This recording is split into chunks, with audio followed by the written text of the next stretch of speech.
Amigas y amigos, bienvenidas y bienvenidos a este nuevo espacio TV Todos Adentro. Hoy con un programa muy especial que vamos a dedicar a nuestro comandante eterno, a Hugo Chávez Frías. Y lo hacemos nada menos y nada más que con el profesor, camarada y amigo Adán Coromoto Chávez Frías, el hermano mayor del comandante Chávez. Bienvenido, profe, a este su programa. Gracias, un honor para mí estar aquí con ustedes, compartir con todo el pueblo de Venezuela este homenaje a nuestro eterno comandante. Quisiéramos orientar el programa de hoy un poco a la raíz del liderazgo del comandante, tratar de ver si realmente ese líder que nosotros conocemos, inmenso, y que lo conocemos evidentemente de adulto, cuando tú eras un niño y cuando ustedes compartían su infancia, ya daba muestra de algunos de esos rasgos. ¿Es así o cómo es? Sí, sin duda. Hugo desde temprana edad mostró esos rasgos de liderazgo, porque como dice alguna gente, y yo comparto esos planteamientos, los liderazgos nacen y luego se fortalecen.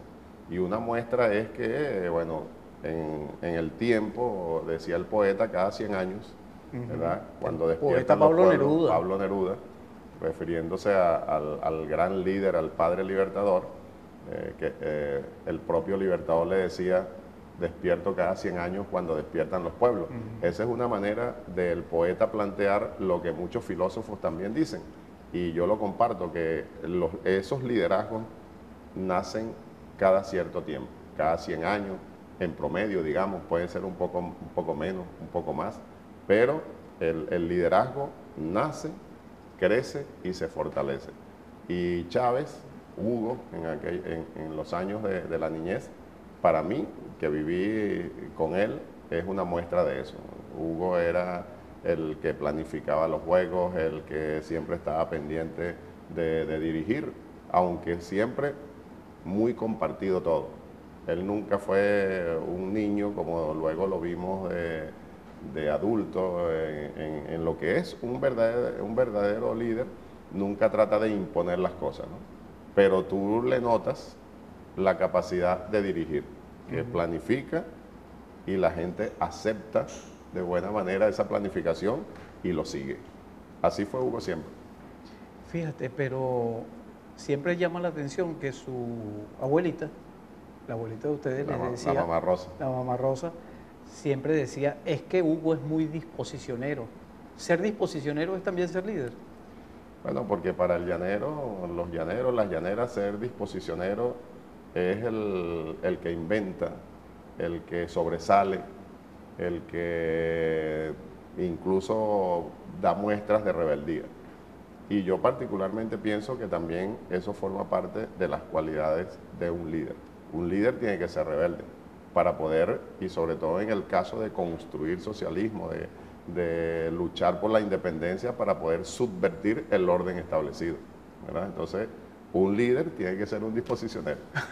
¿Tú eres disposicionero? Trato de serlo. No, yo creo que nosotros los revolucionarios, las compañeras revolucionarias, todos y todas tenemos que ser disposicioneros, pero no le llegamos a la estatura del disposicionero Chávez. Claro, del disposicionero mayor, ¿no? Así es. Así es. Bueno, mira, nosotros cuando observamos estos detalles que tienen que ver con el liderazgo de un disposicionero llanero, me gustaría que nos dijeras en el campo del juego cómo se desempeñaba Hugo.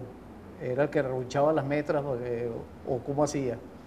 No, él siempre también fue muy honesto, ¿no? Sí. ¿Sabes que era eso? Una vieja costumbre que para los niños era como una trampa inocente, ¿no? Sí. Cuando se sentían perdidos llegaban y hacían... Ruchado y se iban corriendo. A ustedes le dicen ruchado, nosotros le decíamos allá rebulicio. El rebulicio es que llegaba y agarraba las metras del rayo y salía corriendo. No, Hugo era incapaz de hacer eso. Sí. Hugo era el que siempre imponía el orden, pues. Ahí sí era... O creo que se puede hablar de imposición, pero para que reinara el orden, la honestidad. O sea, bueno, el que ganó, ganó, el que perdió, perdió. Y después ya de adolescente, en su pasión, practicando el béisbol, una de sus grandes pasiones. Siempre también el reconocimiento al adversario y bueno, el justo reconocimiento también a ese adversario cuando tú lo derrotas, ¿verdad? Y bueno, y gloria al vencedor, pues, pero en el margen del respeto, de la honestidad siempre. Él estaba pendiente que el juego se realizara siempre según las normas establecidas. Eso es parte del liderazgo, lo interpreto yo Y así. se lo ahora. observa además hasta el final, Sí, porque sí, en por toda su eso. conducta, incluso en el campo electoral, es esa posición la que Exacto, mantiene. así es. Se nos terminó este primer segmento, Adán. Vamos a hacer una interrupción para identificar al canal y volvemos con más de TV Todos Adentro.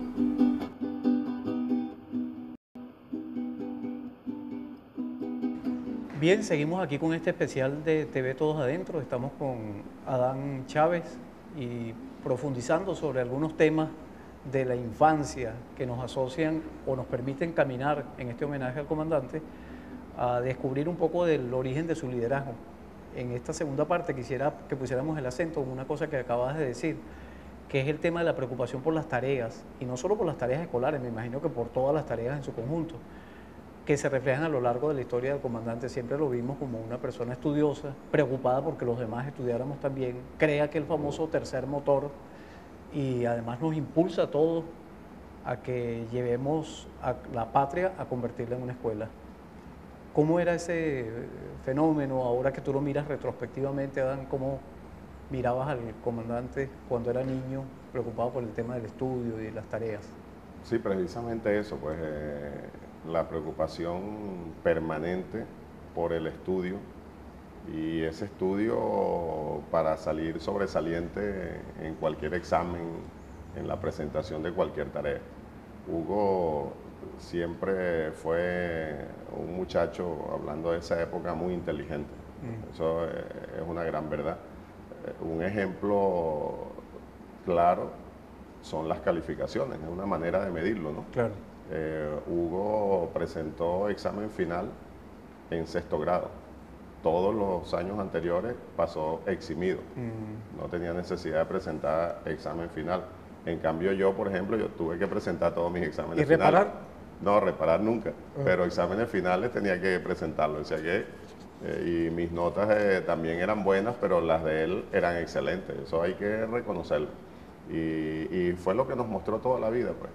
Una persona muy estudiosa y como con un alto nivel de inteligencia, pues captaba todo fácilmente, era un gran pedagogo, ayudaba a los compañeros de estudio y así como en primaria, allá en Sabaneta, aquí en Barinas, cuando nos vinimos a estudiar bachillerato, siempre en la casa estaban los círculos de estudio, él ayudándole a los muchachos, sobre todo en la matemática, en la física, que a todos les costaba, para él eso era sencillo. Pan comido. Pan comido, sí, entonces siempre excelentes notas y bueno, lo que conocimos después del 92 y luego como presidente, el Chávez pedagogo, el Chávez el lector incansable y eso, con una gran inteligencia que le permitía captar lo que leyera, lo que oyese, lo que discutiese rápidamente. Y otra cosa que me parece importante que tiene que ver con lo que es un líder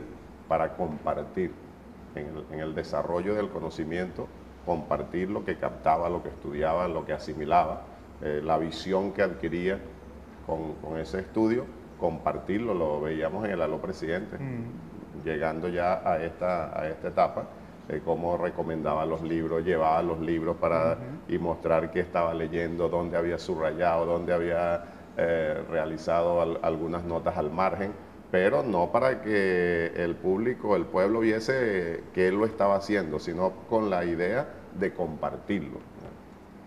Fíjate que el comandante, uno observa que hay un elemento que yo quisiera que también nos detuviéramos un minuto allí, porque uno observa que él nunca le obnubiló, digamos así, el poder.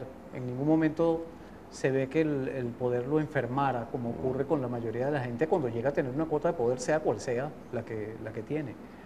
Y eso, desde el punto de vista marxista, digamos, para quienes venimos del campo de las izquierdas marxistas, tenemos como como referencia, que es el individuo que no se desplaza, que su pensamiento sigue siendo comprometido y acompañando las clases que Sí. motorizan la revolución. Y esta es una revolución que él mismo se encarga de decirnos es una revolución socialista.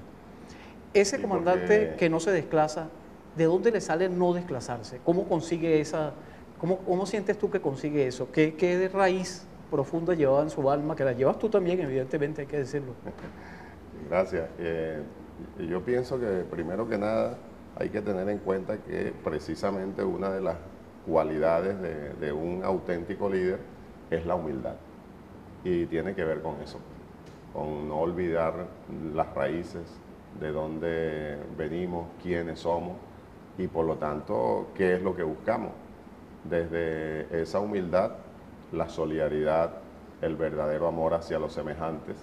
Y por supuesto, yo estoy convencido de eso, que influye el medio donde nos criamos, ¿verdad? Allá en nuestro pueblo Sabaneta, con la influencia indiscutible de la mamá Rosa, ¿verdad? La abuela, una persona así, muy humilde, con un gran amor hacia los semejantes, siempre pendiente de compartir con los vecinos lo que hubiese que compartir, mostrar lo que es entonces el vivir en comunidad.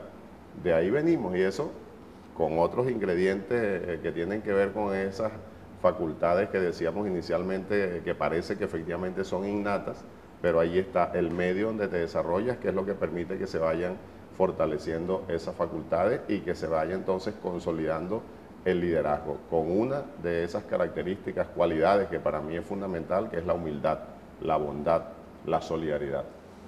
Hay un campo que también va emparentado con lo que estamos conversando, y es el campo de la fe, en este caso de la fe religiosa, incluso de la fe con el sello cristiano, con el sello católico. Al comandante se le ocurre decir una vez una cosa que muchos consideraron como una locura, pero que evidentemente sabemos que no es ninguna locura, que el primer socialista del mundo fue Jesucristo, ¿no? Sin embargo, a lo mejor tú y yo no hubiéramos dicho nunca que Jesucristo fue el primer socialista, hasta que Él nos llama la atención sobre eso y nos damos cuenta que efectivamente fue el primer socialista. Una formación cristiana, una formación católica desde la casa, que incluso le imprime un sello porque fue monaguillo y todo, ¿no? Entonces eso, claro, le da un sello muy particular. Yo quisiera que nos refiriéramos al tema ese que tiene que ver con la parte, digamos, crística o la formación cristiana, y el socialismo al que tú te acercabas, que más bien como que era el más ñangaroso, el más cercano a la izquierda radical. Entonces por eso te pido que para el próximo segmento, porque ahorita vamos a interrumpir para identificar el canal y volvemos con más de TV Todos Adentro.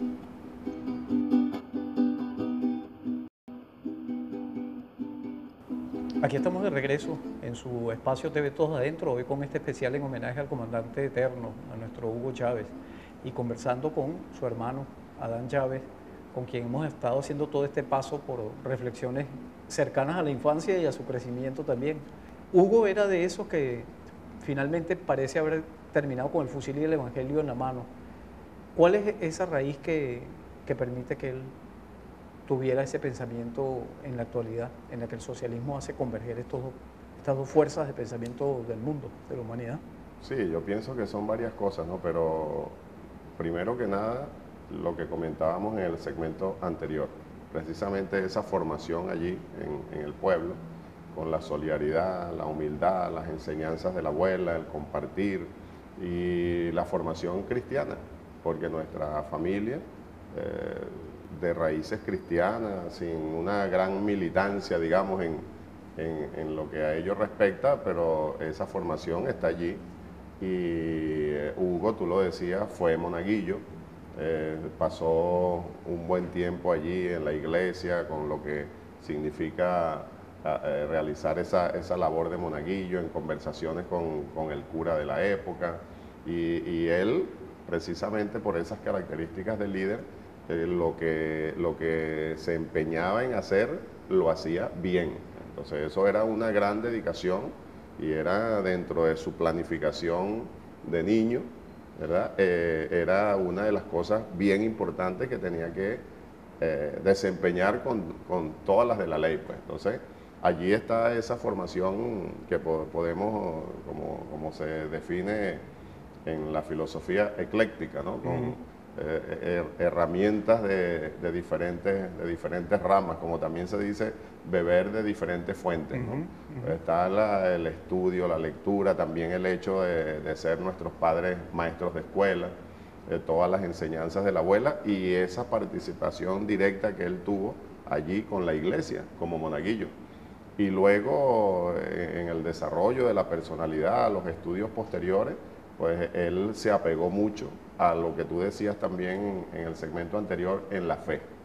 ¿Verdad? Esa fe cristiana él la profesó y la divulgó, y precisamente una de las características de ese liderazgo de Chávez, yo creo que no puede negarlo nadie, es como él, con toda la sinceridad que también lo caracterizaba, mostraba lo que él era y en lo que pensaba. Y entonces cómo él articuló las enseñanzas de luchadores, de líderes de épocas anteriores, desde Bolívar e incluso antes, Miranda, hacia acá, pero también con el Che Guevara, con Fidel Castro, todas las experiencias de los intentos de construir socialismo en otras partes del mundo.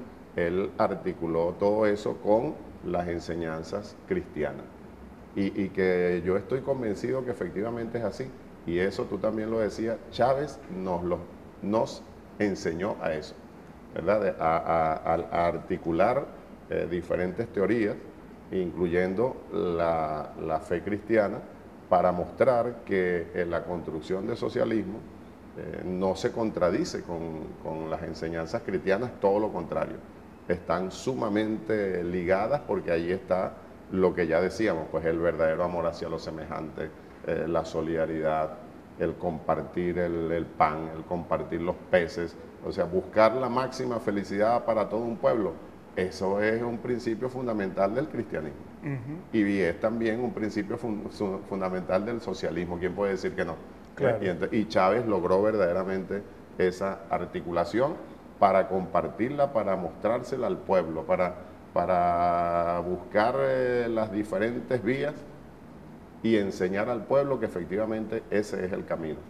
Y yo creo que lo logró. Fíjate, si nosotros tuviésemos hoy que hablar del árbol de las tres raíces al que se refirió siempre el comandante, que es la revolución bolivariana, con sus tres raíces, ¿no? Hoy deberíamos hablar de cuatro raíces, y la cuarta raíz, sin duda alguna, es el propio comandante Hugo Chávez. ¿Cuál es, desde tu punto de vista, cuál es el aporte fundamental, el aporte específico que podemos hoy rescatar en el caso de Hugo Chávez, además de los que sabemos de Bolívar, de Rodríguez y Zamora? Bueno, ahí se pueden decir muchas cosas, pero pienso que se puede resumir teniendo en cuenta precisamente lo que aprobamos en el tercer Congreso del Partido Socialista Unido de Venezuela. Una de las grandes decisiones que tomamos allí es que efectivamente consideramos que Chávez es la cuarta raíz de nuestro socialismo bolivariano, pero teniendo en cuenta que Chávez, a eso que tú te refieres o por donde viene la pregunta, es la síntesis. O sea, la gran contribución de Chávez fue que efectivamente él tomó, bueno, esas tres raíces que simbolizan los pensamientos y los ejemplos, vamos a llamarlo así, fundamentales, pero de las cuales se desprenden otras, ¿no? Pero bueno, allí está lo fundamental de Bolívar, Zamora, Rodríguez, pero no, ¿quién puede desechar las enseñanzas y los ejemplos de Miranda, por ejemplo? Y Chávez fue el primero que lo tomó, definitivamente. Entonces él logró la síntesis de todas esas enseñanzas, todos esos ejemplos, todos esos intentos de lucha por la libertad y la soberanía, y entonces lo aprobamos así en el tercer Congreso, después de grandes debates, porque incluso allí es bueno recordarlo, que algunos compañeros planteaban que no era necesario hablar de la cuarta raíz, que Chávez no podía hacer una cuarta raíz, pensando de buena manera, pues que quizás hablar de Chávez como una cuarta raíz era como faltarle al legado de Chávez. Después de intensos debates nos convencimos todos que efectivamente no es así, que es todo lo contrario, que precisamente reconociendo que Chávez, y así lo aprobamos en el Congreso, es el libertador de esta nueva época y que su gran contribución fue sintetizar todas esas enseñanzas, ejemplos, de todas las demás raíces. Entonces Chávez es la cuarta raíz, pero teniendo en cuenta que es la síntesis de todas las demás. Palabras para la construcción de la historia, palabras para la reflexión, palabras para afianzar el legado del comandante eterno Hugo Chávez. Muchísimas gracias, Adán Chávez, por habernos acompañado en este día con este programa especial. Gracias a ti.